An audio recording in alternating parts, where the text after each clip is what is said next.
Hello friends, welcome back to my channel learn big tech. तो चलिए आज हम लोग अपनी सीडीपी की अगली क्लास को देखते हैं। 5वीं क्लास हमारी आज है।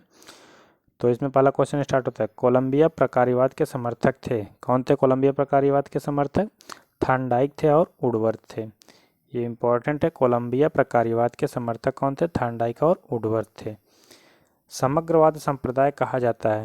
समग्रवाद संप्रदाय के नाम से किस संप्रदाय को जाना जाता है? गेस्टाल्टवाद को जो है ये समग्रवाद के संप्रदाय के नाम से जाना जाता है। गेस्टाल्ट किस भाषा का शब्द है? गेस्टाल्ट जो है जर्मन भाषा का शब्द है। किसका है? जर्मन भाषा का। गेस्टाल्ट का हिंदी रूप क्या है? गेस्टाल्ट का जो हिंदी रूप है व्यवस्थित समग्र है। क्या है? व्यवस्थित समग्र। नेक्स्ट हमारा, गेस्टाल्ट संप्रदाय की स्थापना किसने किया था? वर्ष 1912 में मैक्स वर्दीमर ने किया था। किसने? मैक्स वर्दीमर ने जो है गेस्टाल्ट संप्रदाय की स्थापना किया था। गेस्टाल्ट संप्रदाय के सह-संस्थापक के रूप में किसे जाना जाता है? सह-संस्थापक के रूप में कोहलर और कोफ्का को जाना जाता है। गेस्टाल्टवाद के सह-संस्थापक कोहलर एवं कोफ्का हैं। गेस्टाल्टवादी मनोवैज्ञानिकों में मुख्य रूप से जाने जाते हैं Kohler, Kurt Lewin, Max Wertheimer और Koffka. Koffka, Kohler, Kurt Lewin, Max Wertheimer, ये चार जो है प्रमुख मनोवैज्ञानिक है जिन्हें गेस्टाल्टवादी मनोवैज्ञानिक के नाम से जाना जाता है। गेस्टाल्टवादी अधिक जोर देते थे। गेस्टाल्टवादी जो मनोवैज्ञानिक थे वो किस पर अधिक जोर देते थे? अब प्रेरणा तथा सीखने के उद्देश्यों पर जो है अधिक जोर देते थे। कौन? गेस्टाल्टवादी। अगला हमारा, पाठ्यक्रम निर्माण, अभिप्रेरणा तथा शिक्षा उद्देश्यों पर जोर देना मुख्य रूप से किसकी देन है? पाठ्यक्रम पे अभिप्रेरणा, शिक्षा उद्देश्यों पर जोर देना मुख्य रूप से किसकी देन है? गेस्टाल्टवाद की। तो जहाँ पे अभिप्रेरणा आए, सीखने से संबंधित आए, तो वहाँ पे हो जाता है गेस्टाल्टवाद। शिक्षण एक त्रिकोणात्मक प्रक्रिया है। यह प्रक्रिया में आते हैं, शिक्षा एक त्रिकोणात्मक प्रक्रिया, इसमें शिक्षक, शिक्षार्थी और पाठ्यक्रम आता है। शिक्षण प्रदान करने वाला कारक होता है। शिक्षण प्रदान करने वाला कारक होता है। कौन होता है? शिक्षक होता है। बालक की शिक्षा का मुख्य साधन क्या होता है? बालक की शिक्षा का मुख्य साधन जो है पाठ्यक्रम है।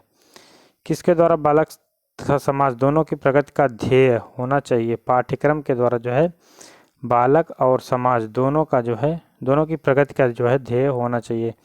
अध्यापक एक कलाकार है, उसकी तुलिका के रूप में कला के निर्माण में सहायक यंत्र पाठ्यक्रम ही है। किसने कहा है? कनिंघम जी ने कहा है। नेक्स्ट हमारा, शिक्षण वह प्रक्रिया है जिसके प्रारूप तथा परिचालन की व्यवस्था इसलिए की जाती है जिससे छात्रों के व्यवहार में परिवर्तन लाया जा सके। किसने कहा है? ये जो है क्लार्क का कथन है। शिक्षण वह प्रक्रिया है जिसके प्रारूप तथा परिचालन की व्यवस्था इसलिए की जाती है जिससे छात्रों में के व्यवहार में परिवर्तन लाया जा सके। नेक्स्ट हमारा, शिक्षण अधिगम हेतु प्रेरणा, पथ प्रदर्शन, पथ निर्देशन और प्रोत्साहन है। शिक्षण अधिगम हेतु प्रेरणा, शिक्षण अधिगम के लिए जो है प्रेरणा, पथ प्रदर्शन, पथ निर्देशन और प्रोत्साहन है। किसने कहा है? बर्टन ने कहा है। किसने? बर्टन ने। नेक्स्ट हमारा, शिक्षण प्रक्रियाओं की एक विधि है। शिक्षण प्रक्रियाओं की एक विधि है जो सीखने की उत्सुकता जागृत करती है, जो सीखने की उत्सुकता जागृत करती है। किसने कहा है? B.O. स्मिथ ने। B.O. स्मिथ ने जो कहा है। नेक्स्ट हमारा, शिक्षण उन आवश्यक परिस्थितियों की व्यवस्था है जिनके अधीन छात्र सीखते हैं। वे स्वाभाविक वातावरण में शिक्षण के बिना ही सीखते हैं, परंतु शिक्षण उन विशेष परिस्थितियों की व्यवस्था करते हैं जो सीखने के कार्य को तेज करती है, साथ ही जो व्यवहार के प्रकटीकरण को त्वरित बनाती है, जो अन्यथा धीरे धीरे प्राप्त होती है उस व्यवहार के प्रकटीकरण को निश्चित बनाती है तथा इसके बिना कभी घटित ही नहीं हो सकता है। किसने कहा है? B.F. स्किनर। बहुत बड़ा कथन है, यह पूछा नहीं जाएगा। नेक्स्ट हमारा, शायद पहली बार शिक्षण सिद्धांत शब्द को प्रयोग शायद पहली बार शिक्षण सिद्धांत शब्दों का प्रयोग उन अर्थों में किया था जिसमें आज हो रहा है। किसने कहा? जेम्स ब्रूनर ने जो है 1963 में कहा था। अगला पॉइंट हमारा, बालक के शिक्षण को प्रभावित करने वाला कारक कौन है? ये बहुत ही इम्पोर्टेंट क्वेश्चन है। बालक के जो है शिक्षण को प्रभावित करने वाले कारक क्या हैं? परिवार का वातावरण है, विद्यालय का वातावरण है, वैयक्तिक विभिन्नता है, पाठ्यक्रम है, शिक्षण उद्देश्य है, कक्षा की संवेगात्मक स्थिति है, शिक्षक का व्यक्तित्व है एवं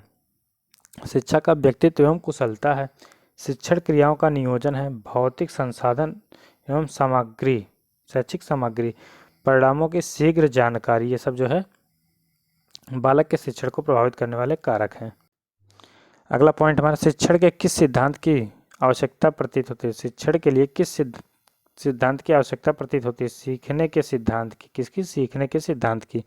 शिक्षण सिद्धांतों का प्राचीन अथवा आदि रूप है शिक्षण प्रतिमान। शिक्षण प्रतिमान जो है शिक्षण सिद्धांतों का प्राचीनतम रूप है। किन दो रूपों का अध्ययन शिक्षण सिद्धांत क्षेत्र के अंतर्गत किया जाता है? कला एवं विज्ञान का। किन दो रूपों का अध्ययन शिक्षण सिद्धांत के क्षेत्र के अंतर्गत किया जाता है? कला एवं विज्ञान का जो है अध्ययन किया जाता है। शिक्षण सिद्धांत के दो पक्ष हैं, अनुदेशन सिद्धांत और अध्यापक व्यवहार सिद्धांत। शिक्षण सिद्धांत के दो पक्ष कौन कौन से हैं? अनुदेशन और अध्यापक व्यवहार सिद्धांत। नेक्स्ट हमारा, शिक्षण सिद्धांत के अलावा शिक्षण प्रक्रिया के दो मुख्य तत्व माने जाते हैं। कौन से? पाठ्यवस्तु और संप्रेषण। कौन से? पाठ्यवस्तु और संप्रेषण माने जाते हैं। शिक्षण सिद्धांत के प्रकार हैं, औपचारिक शिक्षण सिद्धांत, वर्णनात्मक शिक्षण सिद्धांत और प्रमाणिक शिक्षण सिद्धांत। नेक्स्ट हमारा, औपचारिक शिक्षण सिद्धांत के अंतर्गत क्या क्या आता है उसके बारे में हम लोग देखते हैं। इसके अंतर्गत आता है नंबर 1, परस्पर खोजबीन का सिद्धांत।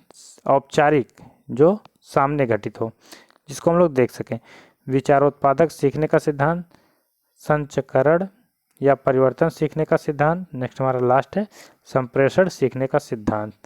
दूसरा हमारा था विचारोत्पादक सीखने के सिद्धांत के प्रतिपादक कौन है? तो इसके प्रतिपादक हैं सुकरात जी। कौन है? सुकरात। आगे हम लोग बढ़ते हैं। परस्पर खोजबीन का सिद्धांत आधारित है। परस्पर खोजबीन का सिद्धांत आधारित है किस पर? छात्र शिक्षक के परस्पर खोजबीन पर। किस पे?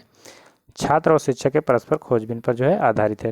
नेक्स्ट हमारा पॉइंट है, संप्रेषण सीखने का सिद्धांत के प्रतिपादक कौन है? संप्रेषण सीखने का सिद्धांत के प्रतिपादक कौन है? हर्बर्ट महोदय जी हैं। नेक्स्ट हमारा, संचकरण या परिवर्तन सीखने का सिद्धांत, इसका प्रतिपादक किसे माना जाता है? किसे माना जाता है? जॉन डीवी को माना जाता है। नेक्स्ट हमारा, वर्णनात्मक शिक्षण सिद्धांत किन तत्वों पर आधारित है? वर्णनात्मक शिक्षण सिद्धांत जो है परीक्षणों से प्राप्त परिणामों तथा निरीक्षणों द्वारा प्राप्त तत्वों पर आधारित है। नेक्स्ट हमारा, वर्णनात्मक शिक्षण सिद्धांत का मुख्य उद्देश्य क्या है? शिक्षण संबंधी चल राशियों के संबंध एवं प्रभावशीलता का पूर्वानुमान करना। नेक्स्ट हमारा, वर्णनात्मक शिक्षण सिद्धांत पर विशेष बल दिया था, किसने दिया था? गार्डनर एवं ब्रूनर ने। वर्णनात्मक शिक्षण सिद्धांत में 4 विशेषताएं पाई जाती हैं, सीखने की उन्मुखता, ज्ञान की संरचना, क्रमशीलता और पुष्टिकरण। नेक्स्ट हमारा, प्रमाणिक शिक्षण सिद्धांत के अंतर्गत आते हैं, क्या आते हैं? ज्ञानात्मक शिक्षण सिद्धांत, सामान्य शिक्षण सिद्धांत, मनोवैज्ञानिक शिक्षण सिद्धांत। नेक्स्ट हमारा, शिक्षक व्यवहार सिद्धांत।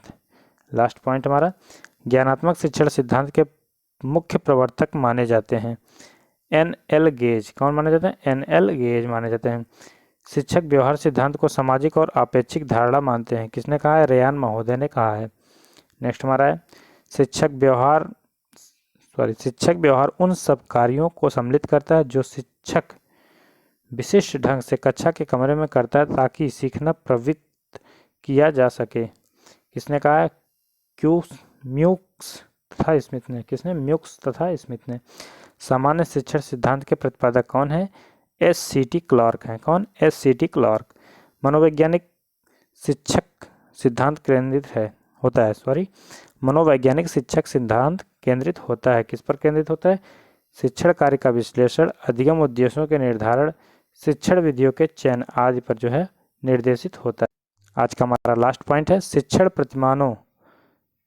प्रतिमान अनुदेशन की रूपरेखा माना जाता है। इसके अंतर्गत विशेष उद्देश्य की प्राप्ति के लिए विशिष्ट उपस्थिति का उल्लेख किया जाता है, जिसमें छात्र शिक्षक की अंतःक्रिया इस प्रकार हो कि बालक के व्यवहार में परिवर्तन लाया जा सके। यह कथन किसका है? ब्रूस आर जायस का। किसका है? ब्रूस आर जायस का। तो ऐसी वीडियो देखने के लिए हमारे चैनल को सब्सक्राइब कीजिएगा। आज वीडियो देखने के लिए थैंक यू फॉर वॉचिंग।